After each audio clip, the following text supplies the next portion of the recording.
ఆహా, పక్షులు కిలకిలా రావాలి ఎంత బాగున్నాయో కదా. ఇలా చేనుగట్టు మీద కూర్చొని భోజనం చేస్తుంటే అబ్బో ఆ ఫీలింగే వేరనుకోండి.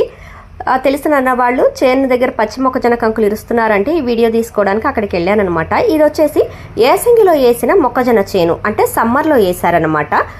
ఆ టైంలో వేయడం వల్ల ఏంటి అంటే వాటర్ కొంచెం తక్కువగా ఉంటుంది, ప్లస్ ఇలా ఏసంగి వేసే పంట తక్కువగా ఉండడం వల్ల చుట్టుపక్కల వాళ్ళు కొంచెం కంకులు కోసుకెళ్ళడానికి అడిగి తీసుకొని వెళ్ళడానికి కూడా చేస్తూ ఉంటారు. కాబట్టి పంట దిగుబడి అయితే కొంచెం తక్కువగానే ఉంటుంది. ఎందుకంటే వాటర్ తక్కువగా రావడం వల్ల దిగుబడి అనేది, అంటే మొక్కజొన్న కంకులు పెద్ద సైజులో కాకుండా కొంచెం చిన్న సైజులో వస్తూ ఉంటాయి.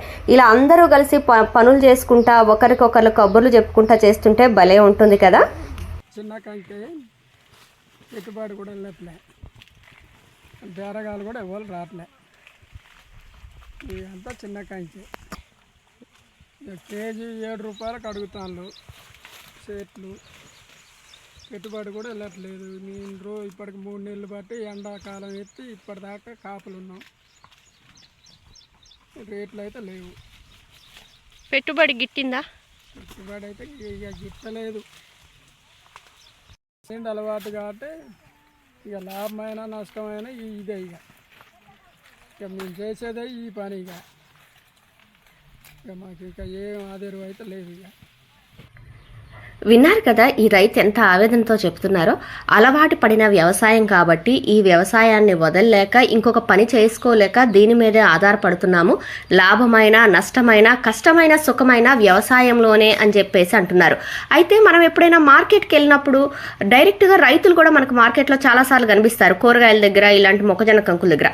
అలాంటి వారి దగ్గర దయచేసి బేరాలు ఆడకుండా ఉంటే వాళ్ళకు ₹1 గిట్టుబాటు అవుతుంది. అంటే పండించిన పంటకి కొంచెం ఎంతో కొంత వస్తుంది.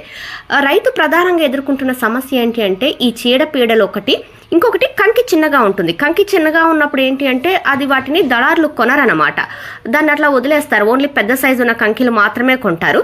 ఇంకొక ముఖ్యమైన కారణం ఏంటి అంటే పిట్టలు ఎలకలు అనేవి ఈ మంచిగా వచ్చిన కంకుల్ని శుభ్రంగా కొట్టేస్తున్నాయి అనమాట. వాటికి ఎక్కడ పడితే అక్కడ బొక్కలు పెట్టేసేయడము, గింజలు ఒలిచేయడము చూసారు కదా, ఇలా చేస్తున్నాయి. ఇలాంటి వాటిని కూడా దళారులు కొనరనమాట.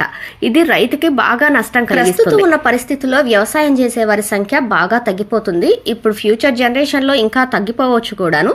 రైతు ఆర్థికంగా నిలదొక్కుకోవాలి, బిల్డింగులు కట్టుకోవాలి, కూడబెట్టుకోవాలనే ఆలోచన ఎప్పుడూ చేయకపోవచ్చు. ఎందుకంటే అప్పుల ఊబి నుంచి బయటపడాలి అని చెప్పేసి అప్పులు లేకుండా ఉండాలని ఆలోచిస్తూ ఉంటారు. అలాంటి రైతుకి ప్రతి ఒక్కరూ ఏదో ఒక విధంగా సహాయం చేయాలి. అంటే ఈ బేరాలు ఆడడము ఇలాంటివి కాకుండా ఒక మంచి గిట్టుబాటు ధర కల్పించడము, రైతులకు ప్రభుత్వం సబ్సిడీ ఇలాంటివి ఇవ్వడం వల్ల కొంచెం ఆర్థికంగా నిలదొక్కుంటారు.